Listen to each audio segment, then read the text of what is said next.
History in an Hour. JFK. Written by Sinead Fitzgibbon. Read by Jonathan Keeble. Introduction. Few in political history have enjoyed the kind of instant recognition afforded to John Fitzgerald Kennedy, America's 35th president. Known simply as JFK, Kennedy's good looks and easy charm was potently deployed through the newly influential medium of television.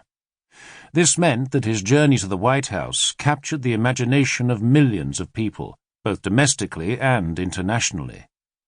For many, Kennedy's inauguration heralded a bright new dawn for U.S. politics. At just 43, he was the youngest man ever to be elected president. He was also the first Roman Catholic. With youth, charisma, and widespread popularity on his side, the future seemed bright. Unfortunately, he was denied the chance to live up to his early promise.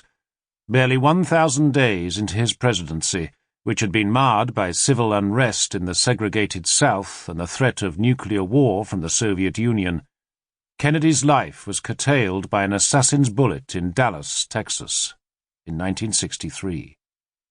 The country's youngest ever elected president thus became the youngest to die, thereby immortalizing JFK as a tragic hero.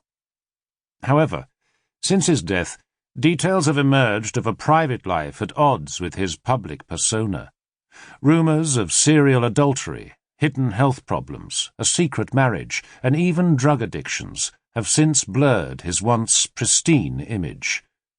This, in an hour, is the history of JFK.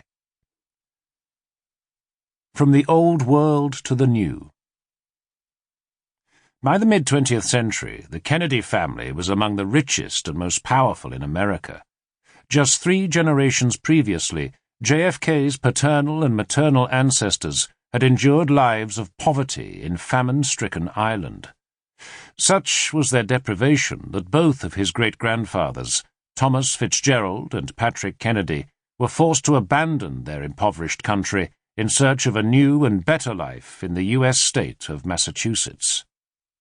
In their adoptive country, both families enjoyed success in business and eventually became involved in politics.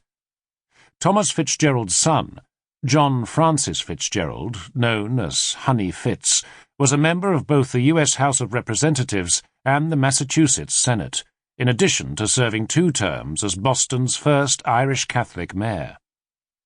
After making his fortune from whiskey importation and a successful foray into banking, Patrick Kennedy's only son, P.J., also turned his mind to a career in public service. P.J. Kennedy would eventually serve 5 years in the Massachusetts House of Representatives, as well as 6 years in the state Senate. On the 7th of October 1914, after a 7-year courtship, Honey Fitz's eldest daughter, Rose, married P.J. Kennedy's eldest son, Joseph, thus merging these 2 influential Irish-American clans. Early life. John Fitzgerald Kennedy, born Brookline, Mass., 83 Beale Street, May 29, 1917. With these few simple words, handwritten on a note card, Rose Kennedy recorded the birth of her second son, a handsome, blue-eyed boy who, although named after his maternal grandfather, would become known as Jack.